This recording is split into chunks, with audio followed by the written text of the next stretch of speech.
Okay, good afternoon, class. Thank you for coming to, is that the second or third week?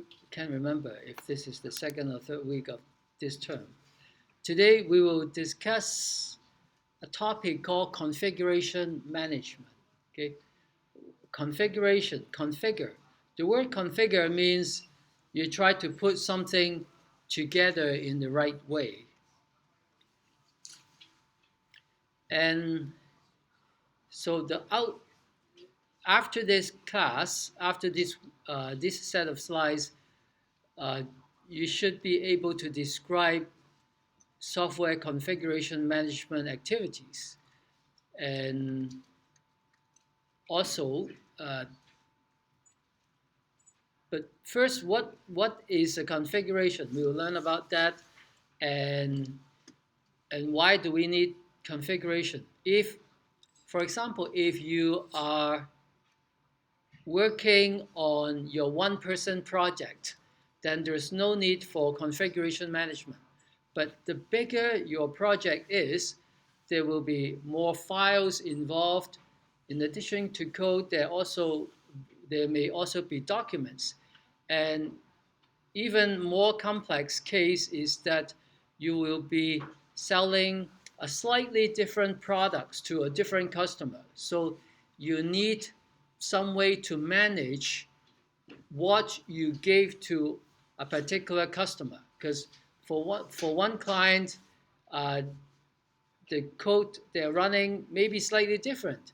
And if someone comes to you, report a bug, you need to know which file is causing the bug. But if you have many clients running different version of your product, then it's going to be difficult.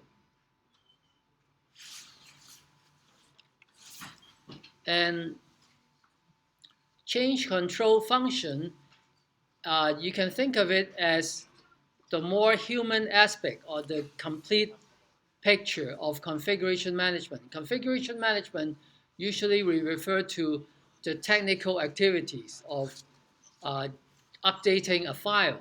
But change control has more than that. For example, change control may involve the whole process of customer requesting a change, and then your project team would study and give them an estimate of uh, $10,000 or $3,000 in order to make that change.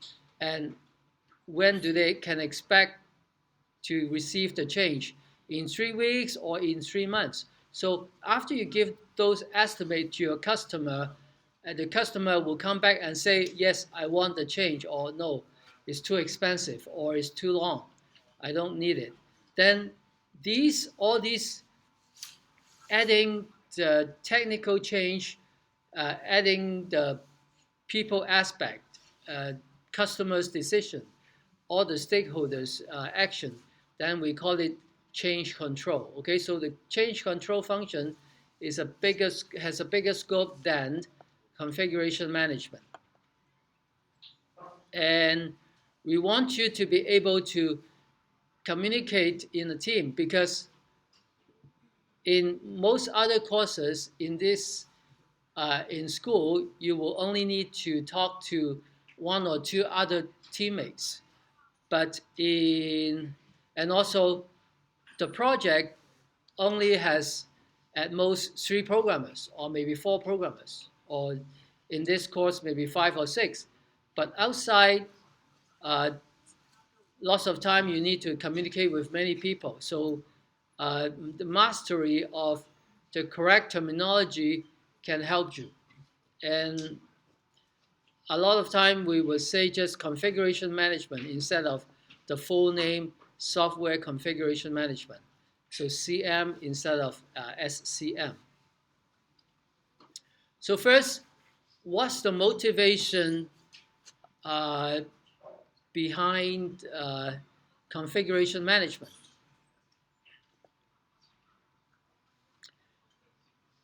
Maybe you're writing an app to be put on Android as well as iPhone. Okay, so some part of your app should be common regardless of which platform you are using. But also, there may be some files that are specific to one platform. So in that case, you will need to combine have different combination of the components to work on one platform, and then another different combination for another platform. So that is motivation one. And motivation two is you may have customers that have slightly different requirements. For example, if your company is good at, uh, say, restaurants software, okay, so each restaurant may have slightly different requirement. For example, maybe one restaurant also want your system to do booking for them, but maybe another system they like to do the booking using a paper system instead of the computer system. So there may be differences between different customers, and also one restaurant may have uh, uh, let's say different menus, okay, different food menus, and so that is the data part. So it may or may not involve the coding, but maybe your customer is not very smart. So when they don't change their menu too often, so they ask you to prepare the menu for them, the electronic version. So you will have some customization for different restaurants. So if you are selling to multiple customers, you if you have 200, if you're selling your software to 200 restaurants, then you need to have an effective way to manage that. If one restaurant call you, you know what files they're using in their application. And also, if you need to do any testing, you want to be able to do that to pull out the version that they're using. So uh, SCM allow us to do this uh, well. Another complication is, well, take Microsoft as an example. They they have Windows Vista, although I heard probably they are not supporting Vista anymore, but they are also supporting Windows 8, Windows 10. So if and when they receive a call from an important client that buy many thousands of license from them of a bug, then Microsoft better look at the bug and try to find find a fix for it. But then they need to know which version the client is using. So that is uh, a case if your product is very successful and your customer may not migrate to the latest version at the same time. So you have to manage multiple versions, multiple configuration at any one time. So this is the third item. And point four actually is just expansion of the previous point. And point five, sometimes you have many programmers on the same team, and more than one programmers may try to work on the same file. So how can you make them not to overwrite each other's work? SCM system can help you do that. Okay, can avoid accidentally one person writing over another person's change.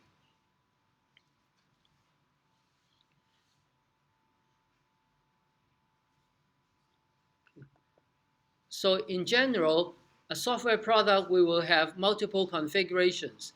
And each configuration is actually just a collection of things. We call them items or configuration items. And these items, they may be work products, okay, or we call them artifacts. And these work products maybe they may be code, okay, maybe source code, or maybe they may be compiled executable, okay, they may be after compilation, and also they may be test data, they may be test scripts, they may be user manual, or they may be requirements documents, design documents. So lots of these different kind of things, not limited to code, are configuration item. And sometimes they have some dependency between them. Okay, so for example, if you have a jar file, a jar will be built from a number of class file, dot class file. But then each dot class file depends on a dot Java file. So there are dependency among these things, even though eventually only maybe you're just delivering the jar file to the customers, but you have many items too.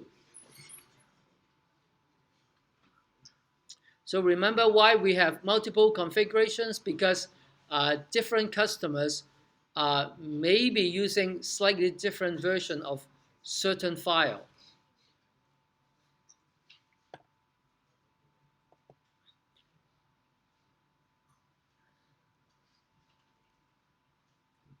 And there are two terms that I want you to be able to distinguish. They both sort of means a different item, but then they have slightly different meaning. Version, when you create a new version of an item, then you are updating it. And after creating this new version becomes the current version. So the original version will be old and will not be in use anymore. So that is the term versioning, okay? But there's another term called variant.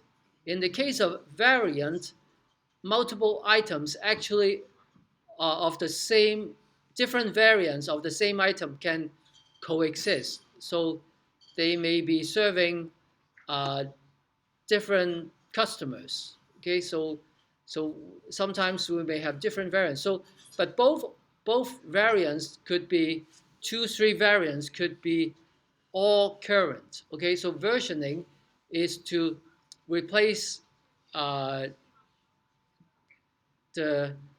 you're creating a new current version, overriding old version. But variants, you do not override the existing one. You just create a new one that coexists. Okay, that's variant.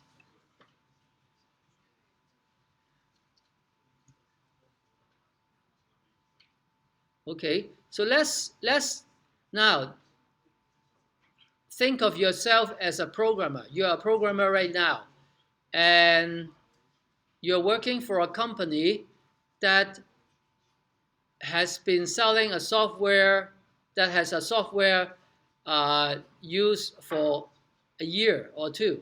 Okay, and you recently received a bug report from the customer saying that they have this bug. Now you have to figure out, because your software is being maintained, so your software is updated from time to time. And now you have a new bug discovered. But do you know that new bug is caused by some recent change, like change that you make lately to the software, or is always there, but it's just that the circumstances did not arise for the bug to appear. So you don't know, right? So you have this problem to solve. And how can CM, configuration management, help? Okay.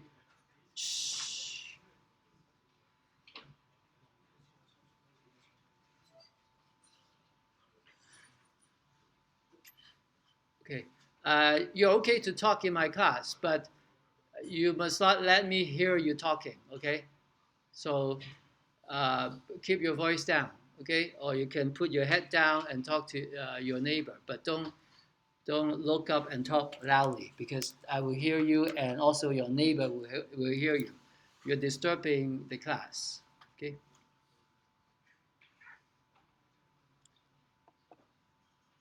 So now back to our problem. After the disruption of by some students talking, uh, so the programmer can use the different configuration, because the system keep track of the older versions of the system. So he can try to retest different version and see if, let's say, if the bug can be reproduced in a new version, but not in an old version, okay, then you know it is some change you make in a new version that's causing it, okay? But if it's always there, then you know it has nothing to do with the new changes. If the bug can be replicated in the old version as well as the new version, then you know uh, you when you look for the reason for the bugs, you don't have to look at the changes. You can just look at the whole system. Okay, so it in some cases it will help you to focus your effort. Uh, okay,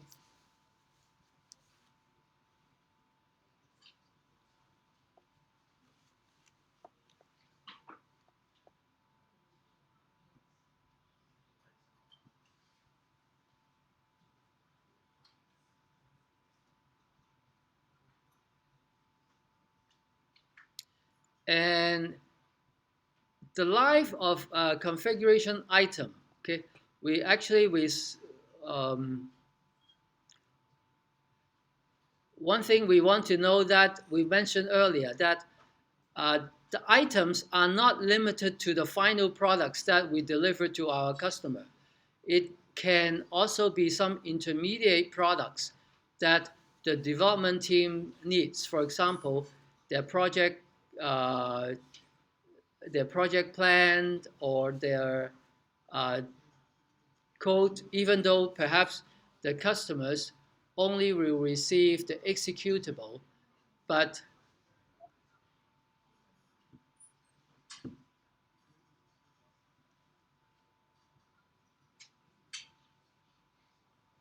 I see some students are wasting our time by talking in my class. Okay, so please, before I ask someone to leave the room, please stop your loud talking. Okay, and I haven't done that for at least 2-3 years already. Okay, but I will. Okay, if someone cannot control themselves and cannot stop talking in this room, I ask them to go outside and talk somewhere else. Okay, and sorry for that. Sorry to other students for me of allowing the disruption in the last 15 minutes. Okay, and on this slide, probably we talk a little bit about version and variant, what we talk about the previous slide, but there's an important terms called baseline. Some you would, if you work for a large company, you may see it again. Okay, the word baseline, it means, this is the word here. Uh, People sometimes use it as a noun, sometimes people use it as a verb, or as an action. As a noun, when you say a configuration is a baseline, it means you have done lots of testing on it. So it's been thoroughly tested, and so you call that configuration a baseline. And the action of making it a baseline, you can also use it as a verb. So you say you have baseline the configuration, or in passive voice, the configuration has been baselined. And so what is the significance of baseline? Well, first, you have tested it very thoroughly before you baseline it. So if some change is needed, okay, no programmers should just go in and change on their own. It has to go through some formal change control procedure that we will go through in some following slides. But the word formal, it means that there are very rigid procedures, and some people has to approve it, and also some people may have to check it, and of course it will have to go through very thorough testing. The reason for that is that, well, since it's baselined, the system should be relatively stable and reliable. If now someone make a quick, easy change, but introduce a bug in it, then you're wasting all the previous effort. So that's why any additional change after baseline has to go through a very carefully done change procedure, and to make sure that uh, the system will continue to be reliable after the change is made. Okay, so that is the consequence of having after the system is baseline. And of course, you won't give a system to your customer unless it's baselined. So these are the main configuration management activities. You have to, the development team has to identify what products should be configuration items. And then you will create a configuration out of the items, and managing change requests, how to approve change requests and implement the change. Those are important things. And you want to manage and do reports and audit the updates of configuration management, configuration items. Well, so let's jump ahead a little to look at different status of a change request. A change request is a request submitted by someone because they find out there is a bug, or they need a new feature. Okay, so either they want a new feature or they discover a bug. Then, so they would submit a request, and after the submission, then initially it will be in a submitted status, and then the change request will be considered by someone assigned to investigate the change request.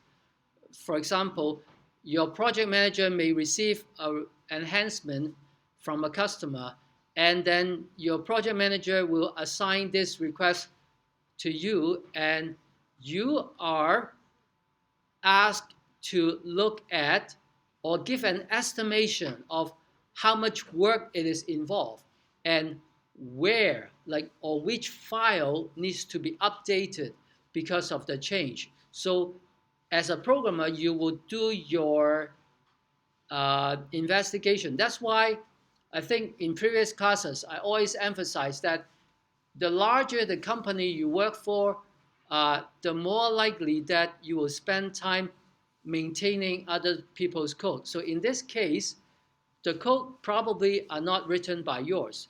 But as a programmer, if they receive a change request, your project manager give it to you, then you do some investigation to find out which files need to be modified and what kind of changes need to be made on them.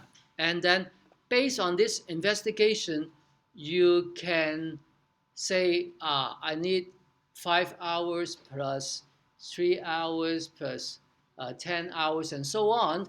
So you will give your boss or your project manager your estimate. And then usually your project manager will check a little bit. And in my case, when I was an intermediate programmer, my project manager sometimes would double my estimate because he thinks this young guy's too optimistic. He uh, he did not plan for those perhaps uh, trouble like halfway through, or maybe I don't trust this guy totally. So, or maybe my manager just want to make more money because uh, you give an estimate to the customer, so the customer has to agree to pay that. So sometimes even if I end up spending less time, then my boss would charge the customer based on the estimation. So maybe my manager want to make more money. But in any case, uh, your project manager may review the estimate before they give it to the customers, and then the customer will go through it, and maybe they will counter, they will argue. Like if they have someone knowledgeable, they may come back and tell you that, oh, it should not take that long. You are charging us too much, or so and so forth. So, but in the end, there will be a decision made, perhaps after some negotiation, rather it is rejected or approved. And if it is approved, then it will likely be assigned to the person who already done the investigation. Okay, so if it's assigned to me, then I may be given a certain amount of time to do it. Okay, I may say if it takes 3 weeks, then they may come back and say, oh, we want it faster. Try to finish it in 2 weeks.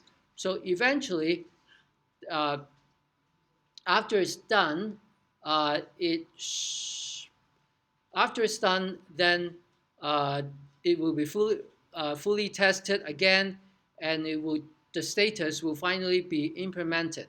So a change request will go through these states. Now go back to the previous slide, and we said about this audit functions. One of the things we can audit is uh, how long does it take a change request to be implemented? Okay, for example, if change request or maybe a comparison of the promised time that is finished comparing to the actual time it is finished. So this type of auditing can tell whether the programmers are performing well. Okay, so we can use auditing to see, and also if let's say if a certain file required to be changed a lot and lots of bug reports, so this may be reported, and then it may justify a overhaul, like a loss of effort to clean up or perhaps apply the code refactoring techniques that, but actually code refactoring, we said, remember what code refactoring means. Code refactoring means one thing is supposed to preserve the performance, right? The behavior. So code refactoring is not supposed to change the software. But let's say if the code is with dirty program structure, then someone who modified the code would not know that a bug is there, because when the code is not well written, then the bugs will be very would not be visible, would not be easy, can hide itself very easily. So maybe we need to refactor the code as a result of some report of certain poor quality component of the software. One kind of CM activity is build automation. We will have a separate chapter on it. A separate week, we will learn that there are a few well-known tools uh, for example, Ant, A-N-T, Ant, or Maven, okay, or some very old-fashioned. If you are a C programmer, uh, in the old days, C programs will be built by a tool called Make, M-A-K-E. So those tools will have statements in there to control how a system is built. Uh, some of you, like uh, your assignment usually only contain a few files, but imagine if in a real project they have several hundred or several thousand files, how each file is compiled, what dependent file that it use, what dependent library that it use, all those things can be captured in the build automation tool. And once you get it correct, you don't have to memorize it. You just run the tool, it will build the thing correctly, guaranteed every time. You don't have to rely on certain person's memory of how to use the statement. Okay, and also you don't worry about using the IDE, the NetBeans at this machine or at the other machine. Maybe there is some minor difference in the NetBeans. So the tool can will be very safe. Okay, so maybe let's take a 5 minutes break before we go on.